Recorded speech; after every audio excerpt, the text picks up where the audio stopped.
నమస్కారం ఘంటారావానికి స్వాగతం. ముందుగా ప్రధానాంశాలు. కేంద్ర జలశక్తి మంత్రి షెకావత్తో సీఎం కేసీఆర్ భేటీ. నీటిపారుదల ప్రాజెక్టులు కేంద్ర సహకారంపై చర్చ.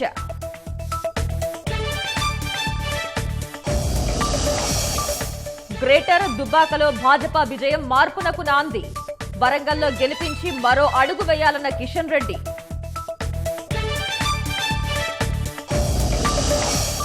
వ్యవసాయేతర ఆస్తుల రిజిస్ట్రేషన్ ప్రక్రియ ప్రారంభం. ఎల్ఆర్ఎస్ లేని వాటిపై త్వరలోనే నిర్ణయం.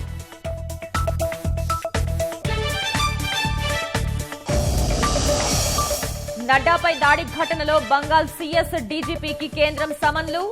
అధికారులను ఢిల్లీ పంపే ప్రసక్తే లేదన్న మమతా సర్కార్. ఢిల్లీ శివార్లలో కొనసాగుతున్న రైతుల ఆందోళనలు. వ్యవసాయ చట్టాలపై అవగాహనకు భాజపా నిర్ణయం.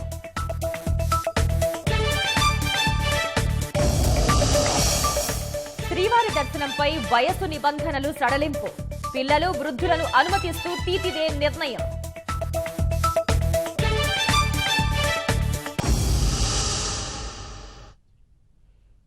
మూడు రోజుల పర్యటనలో భాగంగా ఢిల్లీ వెళ్లిన ముఖ్యమంత్రి కేసీఆర్ కేంద్ర జలశక్తి మంత్రి గజేంద్ర సింగ్ షెకావత్తో సమావేశమయ్యారు. రాష్ట్రంలో నీటిపారుదల ప్రాజెక్టులు, కేంద్ర సహకారం, ఇతర అంశాలపై చర్చిస్తున్నట్లు సమాచారం. ప్రత్యేక విమానంలో కేసీఆర్ హస్తిన బయలుదేరి వెళ్లారు. కేంద్ర ఆర్థిక మంత్రి నిర్మలా సీతారామన్, వ్యవసాయ శాఖ మంత్రి నరేంద్ర సింగ్ తోమర్, కేంద్ర రవాణా శాఖ మంత్రి గడ్కరీ, పౌర విమానయాన శాఖ మంత్రి హర్దీప్ సింగ్ పురి సహా మరికొందరు కేంద్ర మంత్రులతో సమావేశమై రాష్ట్రానికి చెందిన అంశాలపై ముఖ్యమంత్రి చర్చించనున్నారు. అవకాశం ఉంటే ప్రధాని నరేంద్ర మోదీతోనూ కేసీఆర్ సమావేశం అవుతారని ప్రభుత్వ వర్గాలు తెలిపాయి. ఢిల్లీలో తెరాస కార్యాలయ నిర్మాణం కోసం కేటాయించిన స్థలాన్ని కేసీఆర్ పరిశీలించనున్నారు. ఇక ముఖ్యమంత్రి కేసీఆర్ ఢిల్లీ పర్యటనపై మరింత సమాచారాన్ని మా ప్రతినిధి అరుణ్ అడిగి తెలుసుకుందాం. అరుణ్, కేంద్ర మంత్రి షెకావత్తో భేటీ ముగిసిందా? ఇవాళ మరేమైనా సమావేశాలున్నాయా? ప్రస్తుతం కేంద్ర జలశక్తి మంత్రి గజేంద్ర సింగ్ షెకావత్ తోటి కేసీఆర్ ముఖ్యమంత్రి భేటీ అయి ఉన్నారు. సమావేశం కొనసాగుతోంది. 6:15 నుంచి కేసీఆర్ గజేంద్ర సింగ్ షెకావత్ తోటి భేటీ అయ్యారు. ప్రధానంగా రాష్ట్రంలో జలశక్తికి సంబంధించినటువంటి కార్యక్రమాలు, కేంద్ర ప్రభుత్వం తీసుకొచ్చినటువంటి జల మిషన్ కి సంబంధించి, అదేవిధంగా కేంద్ర ప్రభుత్వం జలశక్తి మంత్రిత్వ శాఖ ఆధ్వర్యంలోనే ఇంటింటికి నీరు సరఫరా చేసే, మంచినీరు సరఫరా చేసే, స్వచ్ఛమైన శుద్ధమైన నీరు సరఫరా చేసే కార్యక్రమానికి, జల్ జీవన్ మిషన్ కార్యక్రమానికి శ్రీకారం చుట్టింది. దీంట్లో అగ్రభాగాన తెలంగాణ ఉండటము, ఆ తెలంగాణ ప్రభుత్వం చేపట్టినటువంటి ఈ కార్యక్రమానికి ప్రోత్సాహకంగా కూడా నిధులు మంజూరు చేయడం జరుగుతూ వస్తుందని ఇటీవల గజేంద్ర సింగ్ షెకావత్ ప్రకటించారు. ఆ ప్రకటన నేపథ్యంతో పాటుగా రాష్ట్రంలో చేపట్టినటువంటి అనేక తాగునీటి ప్రాజెక్టులు వీటికి కేంద్ర ప్రభుత్వం నుంచి నిధులు మంజూరు చేయాల్సినటువంటి ఆవశ్యకత, కాళేశ్వరం ప్రాజెక్టు, ప్రధానంగా తెలంగాణ ప్రభుత్వం భారీగా చేపట్టినటువంటి కాళేశ్వరం ప్రాజెక్టు, దీనివల్ల నీటి స్థిరీకరణ, దాంతో పాటు సాగు స్థిరీకరణ అటువంటి అంశాలు ఏవైతే ఉన్నాయో వాటన్నిటికీ కేంద్రం నుంచి రావాల్సినటువంటి సహకారము కొంతవరకు అందుతున్నప్పటికీ పూర్తి స్థాయిన సహకారం అందట్లేదనే విషయాన్ని ఆయన కేంద్ర మంత్రి వద్ద ప్రస్తావించనున్నారు. దీంతో పాటుగానే రేపు ఆయన కేంద్ర పౌర విమానయాన శాఖ, అదేవిధంగా పట్టణాభివృద్ధి శాఖకు సంబంధించినటువంటి మంత్రి హర్దీప్ సింగ్ పూరి తోటి భేటీ అవుతారని ఇప్పటి వరకు ఉన్నటువంటి సమాచారం ప్రకారం తెలుస్తోంది. ప్రధానంగా రాష్ట్రంలో పట్టణాభివృద్ధి శాఖకు సంబంధించినటువంటి, అదేవిధంగా ఇప్పటి వరకు ప్రకటించినటువంటి స్మార్ట్ సిటీల విషయంలో కేంద్ర ప్రభుత్వం నుంచి రావాల్సినటువంటి నిధులు, అదేవిధంగా వాటికి సంబంధించినటువంటి ప్రణాళిక విభాగం నుంచి మంజూరు కావాల్సినటువంటి వ్యవహారాలపైన చర్చించడంతో పాటుగా ఇటు కేసీఆర్ నిన్న సిద్దిపేటలో అతి త్వరలో మరొక అంతర్జాతీయ విమానాశ్రయం సిద్దిపేటలో రాబోతుందని చెప్పి ప్రకటించారు.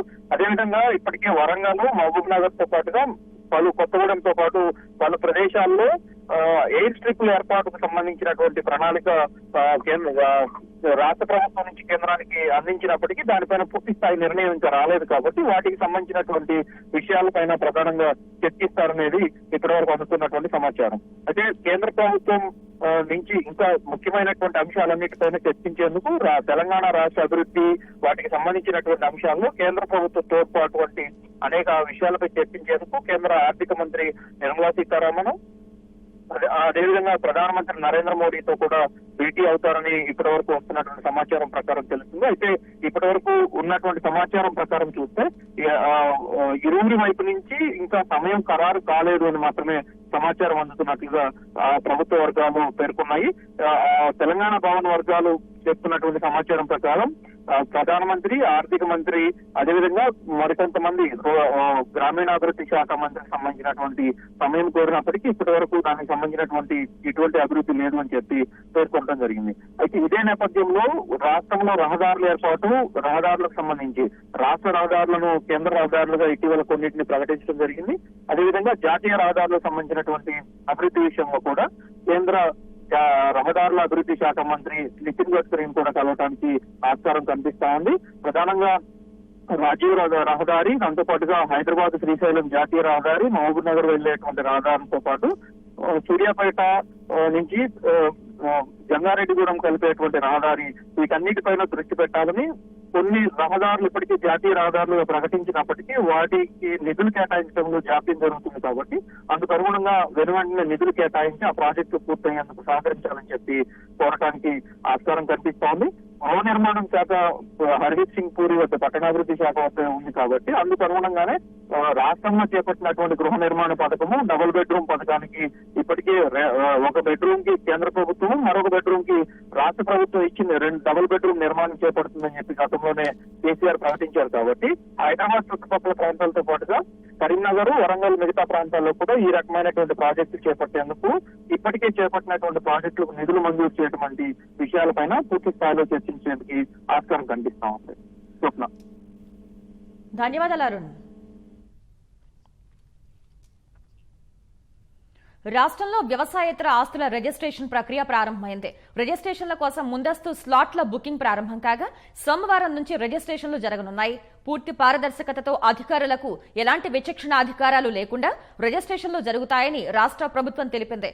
96% వరకు సేవల్ని అందుబాటులోకి తెస్తున్నామన్న ప్రభుత్వం ఎల్ఆర్ఎస్ లేని వాటికి సంబంధించి కూడా త్వరలోనే నిర్ణయం తీసుకుంటామని పేర్కొంది. రాష్ట్రంలో గత 3 నెళ్లుగా నిలిచిపోయిన వ్యవసాయేతర ఆస్తుల రిజిస్ట్రేషన్ ప్రక్రియ ప్రారంభమైంది. రిజిస్ట్రేషన్ కోసం ముందస్తుగా స్లాట్ బుక్ చేసుకోవడం తప్పనిసరి చేసిన పరిస్థితుల్లో స్లాట్ల అడ్వాన్స్ బుకింగ్ ప్రారంభమైంది. ఈ ప్రక్రియను ప్రభుత్వ ప్రధాన కార్యదర్శి సోమేష్ కుమార్ సచివాలయంలో లాంఛనంగా ప్రారంభించారు. ముఖ్యమంత్రి కేసీఆర్ ఆశయాలకు అనుగుణంగా హైకోర్టు ఆదేశాల ప్రకారం రిజిస్ట్రేషన్ ప్రక్రియ పారదర్శకంగా, సులభంగా, ఎటువంటి విచక్షణాధికారాలకు తావు లేకుండా జరుగుతుందని సీఎస్ తెలిపారు. ఆస్తుల నిర్ధారిత విలువల ప్రకారం ఆన్లైన్ పద్ధతిలో నెట్ బ్యాంకింగ్ ద్వారా చలాన్ కనుగుణంగా చెల్లింపులు చేసి ఆ తరువాత బుక్ చేసుకున్న స్లాట్ కు అనుగుణంగా సబ్ రిజిస్ట్రార్ కార్యాలయాలకు వెళ్లాల్సి ఉంటుందని సోమేష్ కుమార్ వివరించారు. ఆధార్ వివరాలు ఇస్తే ఎలాంటి ఇబ్బందులు ఉండబోవని, హైకోర్టు ఆదేశాల నేపథ్యంలో ఆధార్ ఇవ్వని వారి కోసం కూడా ప్రత్యేక ఏర్పాట్లు చేసినట్లు వివరించారు. గతంలో 16 లక్షల లావాదేవీల్లో కేవలం 10,000 మాత్రమే స్లాట్ బుకింగ్ ద్వారా జరిగేవని, ఇక నుంచి 100% స్లాట్ బుకింగ్ ద్వారానే జరుగుతాయని చెప్పారు. ఆధార్ నంబర్ ఇస్తే వాళ్ళు ఒక ఫ్రాడ్ ప్రూఫ్ పద్ధతిలో ఇన్స్టాంట్ మ్యూటేషన్, ఇన్స్టాంట్ రిజిస్ట్రేషన్ చేయడానికి అవకాశం ఉంది. బట్ ఎవరికి ఈ ఫోర్స్గా పెట్టడం జరగలేదు. ఆనరబుల్ హైకోర్టు ఆదేశ ప్రకారం సంబడి సేజ్ నాకు ఆధార్ నంబర్ నేను ఇవ్వము అంటే వాళ్ళకి ఒక సెపరేట్ వర్క్ ఫ్లో కూడా పెట్టడం జరిగింది. ఏ పని కోసం మళ్ళీ మీరు ఒక ఆఫీస్ చుట్టూ తిరగడం లేకుండా అవుతుంది. ఇది ఈ మొత్తం ప్రయాసం ఉంది. As per the vision of our honourable chief minister ఈ అన్ని చేయడం జరిగింది. రిజిస్ట్రేషన్ స్లాట్లను www.registration.telangana.gov.in వెబ్సైట్ ద్వారా ఆన్లైన్లో బుక్ చేసుకోవాల్సి ఉంటుంది. ఇందుకోసం ఆస్తి పన్ను చెల్లింపులకు సంబంధించిన టీపిన్, పీటిన్ సంఖ్యలను నమోదు చేయాల్సి ఉంటుంది. పన్ను చెల్లింపు సంఖ్యలు లేనివారు ఆన్లైన్లో దరఖాస్తు చేసుకుంటే 2 రోజుల్లో కేటాయిస్తామని సీఎస్ తెలిపారు. ప్రస్తుతం 96 నుంచి 97% వరకు రిజిస్ట్రేషన్ సర్వీసుల్ని అందుబాటులోకి తీసుకొస్తున్నట్లు చెప్పారు. మిగతా సర్వీసుల్ని కూడా త్వరలోనే అందుబాటులోకి తీసుకొస్తామని అన్నారు. రిజిస్ట్రేషన్ పూర్తయిన వెంటనే ఈ పాస్బుక్ ఇస్తామని, ఆ తరువాత వారం నుంచి 10 రోజుల్లోపు ముదురు ఎరుపు రంగు పాసు పుస్తకాలు ఇస్తామని చెప్పారు. ప్రస్తుతానికి ప్రతి రిజిస్ట్రేషన్ కార్యాలయంలో రోజుకు 24 స్లాట్లను కేటాయిస్తున్నామన్న సీఎస్ డిమాండ్ మేరకు అవసరమైన చోట పెంచుతామని తెలిపారు. సాంకేతికంగా ఎదురయ్యే సమస్యల్ని ఎప్పటికప్పుడు పరిష్కరించేందుకు బీఆర్కే భవన్లోని వార్ రూమ్ లో అధికారులు, సాంకేతిక నిపుణులు అందుబాటులో ఉంటారని సోమేష్ కుమార్ చెప్పారు. 24 లైన్లతో ప్రత్యేకంగా 1800-599-4788 నెంబర్తో కాల్ సెంటర్ ఏర్పాటు చేసినట్లు వివరించారు. కొన్ని సర్వీసెస్ ఇమీడియట్గా స్టార్ట్ అవుతుంది. అంటే ఒక సేల్ చేయవచ్చు, మార్ట్గేజ్ విత్ పొజిషన్ చేయవచ్చు, మార్ట్గేజ్ వితౌట్ పొజిషన్ చేయవచ్చు, డిపాజిట్ ఆఫ్ టైటిల్ డీడ్ చేయవచ్చు, గిఫ్ట్ చేయవచ్చు, డెవలప్మెంట్ అగ్రిమెంట్ చేయవచ్చు, అదేవిధంగా సేల్ అగ్రిమెంట్ వితౌట్ పొజిషన్. అంటే ఇది తీసుకుంటే సుమారు I think 96-97% of the entire transactions దీనివల్ల ఇప్పుడు సాధ్యమవుతుంది. తర్వాత మెరూన్ పాస్బుక్ ఏమైనా ప్రొవిజన్ ఉందా?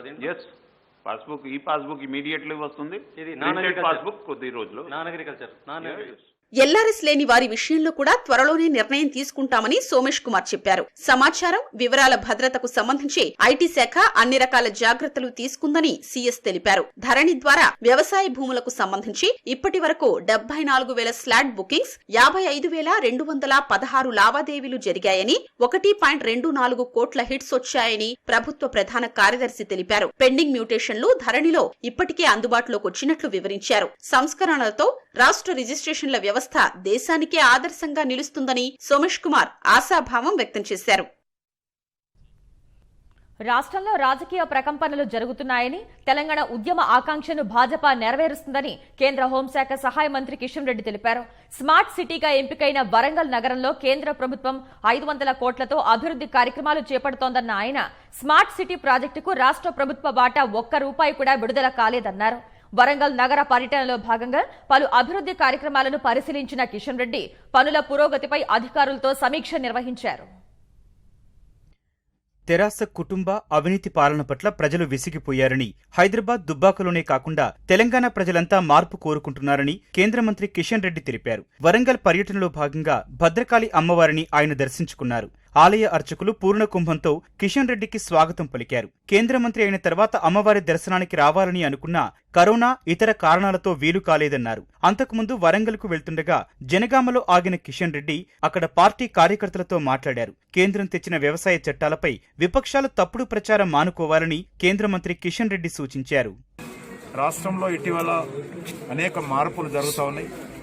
రాజకీయపరమైనటువంటి ప్రకంపనలు కూడా జరుగుతూ ఉన్నాయి. తెలంగాణ ప్రజలు ఏదైతే ఈరోజు మార్పు రావాలని కోరుకుంటున్నారో, యావత్ తెలంగాణ అంతా కూడా ఈ కుటుంబ పాలన పట్ల, లేక ఈ తండ్రి కొడుకుల ప్రభుత్వం పట్ల, లేక ఈ అవినీతి ప్రభుత్వం పట్ల ప్రజలు విసిగి వేశారున్నారు. ఆ మార్పు భారతీయ జనతా పార్టీ ద్వారానే రావాలని కోరుకుంటున్నారు. ఇటీవల తీసుకొచ్చినటువంటి వ్యవసాయ చట్టాలు, ఇందులో ఏ ఒక్క అంశం కూడా రైతులకు వ్యతిరేకంగా లేదు. కావాలని కొంతమంది పని కట్టుకొని కొన్ని రాజకీయ పార్టీలు రైతులలో ఒక దురభిప్రాయము వచ్చే విధంగా ప్రయత్నం చేస్తా ఉన్నారు.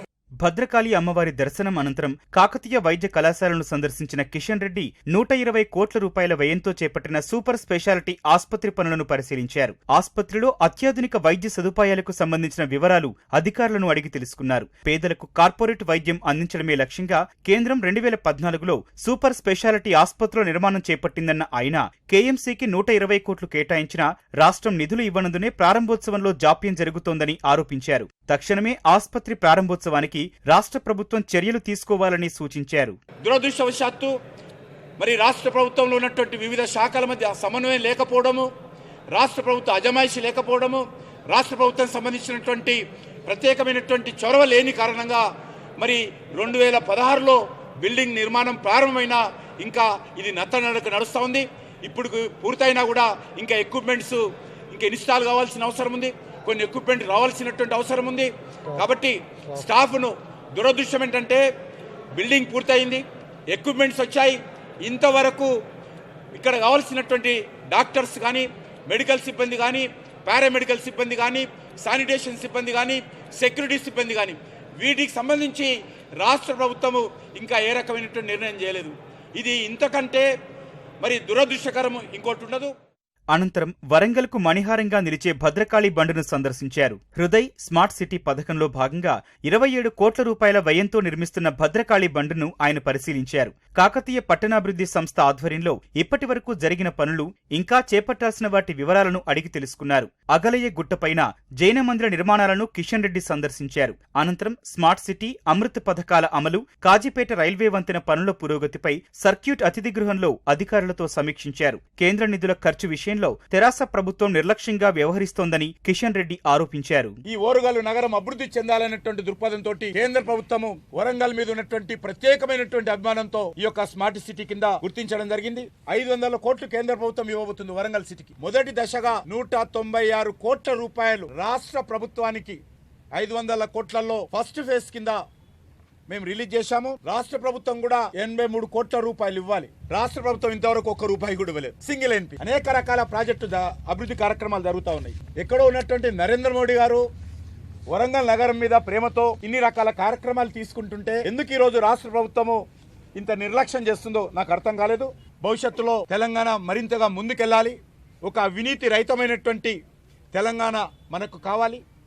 సుమారు 1200 మంది ఉద్యమకారులు ఆత్మ బలిదానం చేసుకొని తెచ్చినటువంటి తెలంగాణ వాళ్ళ ఆకాంక్షల మేరకు ముందుకెళ్లాల్సినటువంటి భావజాలంతో ఈరోజు భారతీయ జనతా పార్టీ పనిచేస్తుందని మీ అందరిని కోరుకుంటున్నాను. అనంతరం జరిగిన పార్టీ కార్యకర్తల విస్తృత స్థాయి సమావేశంలో కిషన్ రెడ్డి పాల్గొన్నారు. భాజపాను గెలిపించి దుబ్బాక, హైదరాబాద్ ప్రజలు మార్పు దిశలో అడుగులు వేశారన్న ఆయన వరంగల్ కార్పొరేషన్ ఎన్నికల్లో మరో అడుగు వేయారని సూచించారు.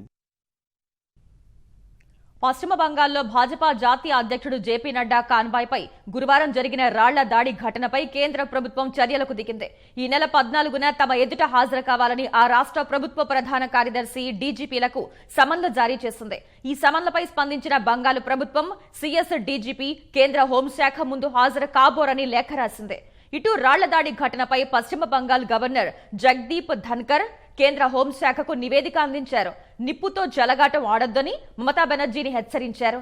గవర్నర్ ఆరోపణలపై అధికార తృణమూల్ కాంగ్రెస్ మండిపడింది.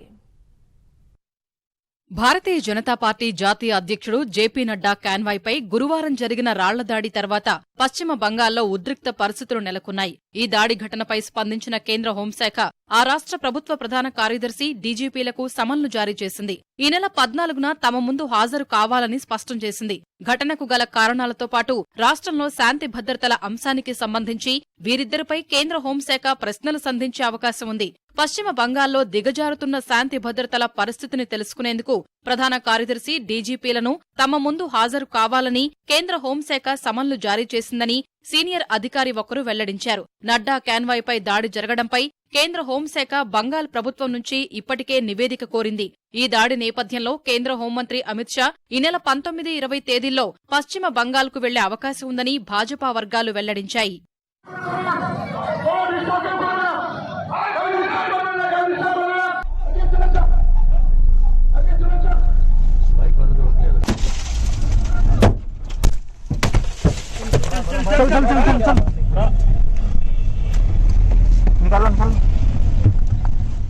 జేపీ నడ్డా కాన్వాయ్పై రాళ్ల దాడి ఘటనపై పశ్చిమ బంగాల్ గవర్నర్ జగదీప్ ధన్కర్ కేంద్ర హోంశాఖకు నివేదిక అందించారు.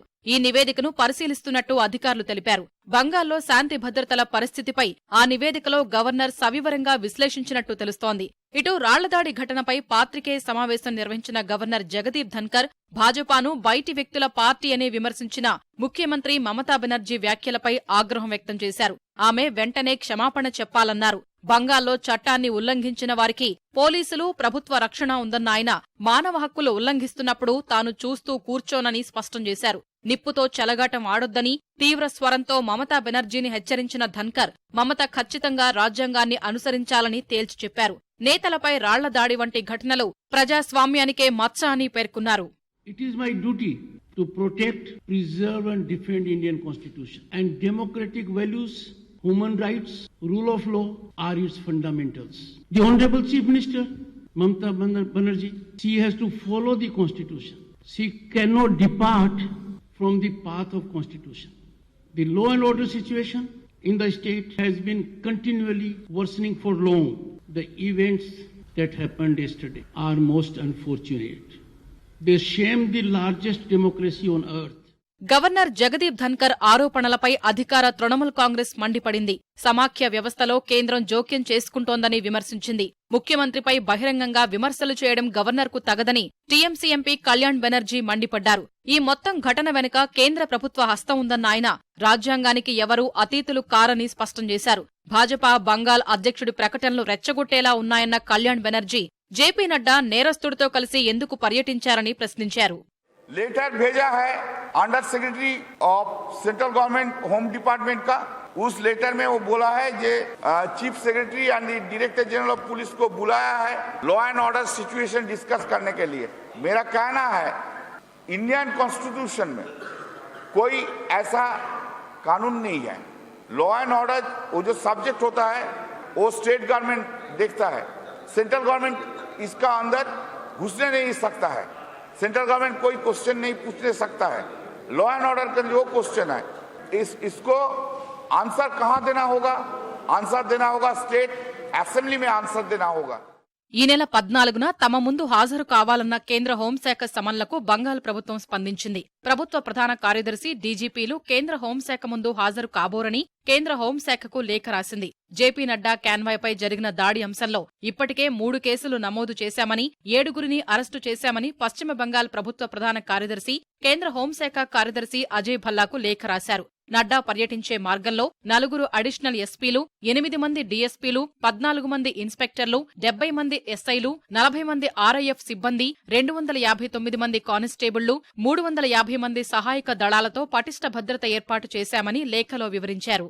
జేపీ నడ్డా కాన్వాయ్పై జరిగిన దాడి అంశంపై ఉద్రిక్తత కొనసాగుతుండగానే మరోసారి అఖిల భారతీయ విద్యా పరిషత్ ఏబీవీపీ, తృణమూల్ ఛాత్ర పరిషత్ టీఎంసీపీ సభ్యులు ఘర్షణకు దిగారు.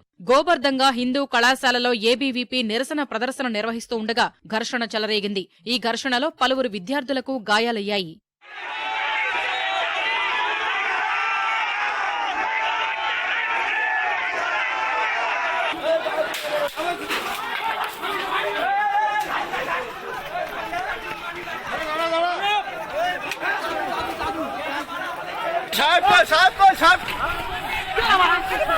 मार खा के चला गया।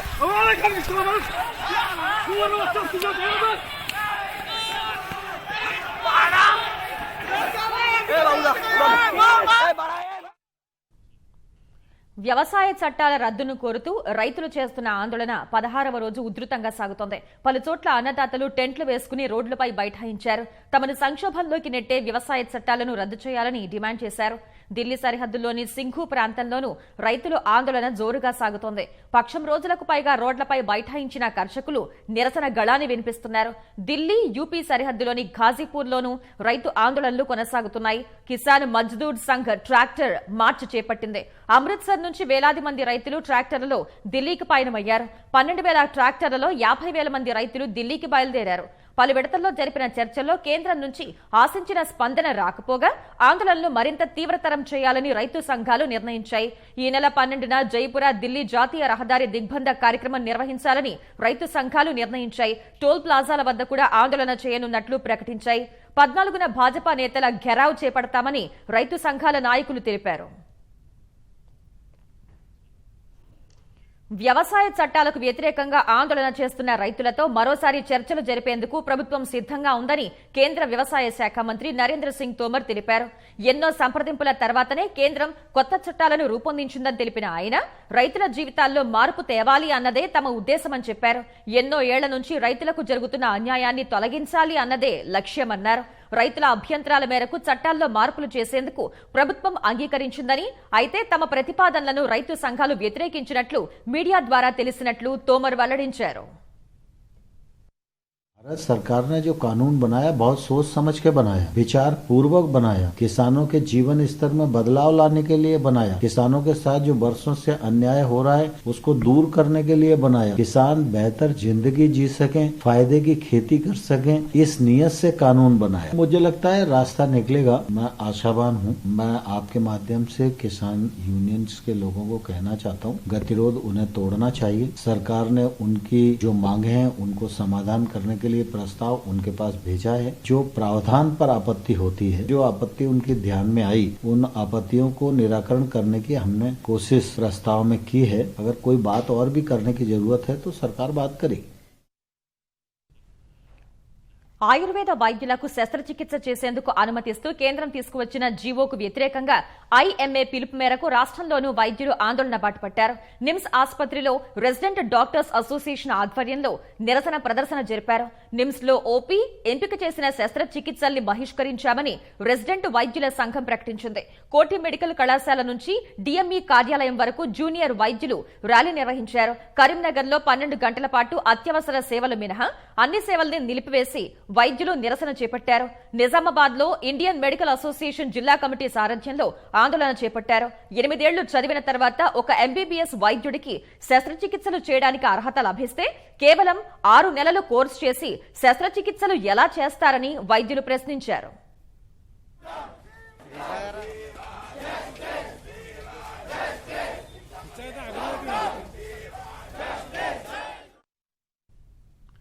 తిరుమల శ్రీవారి దర్శన నిబంధనలను తిరుమల తిరుపతి దేవస్థానం సడలించింది.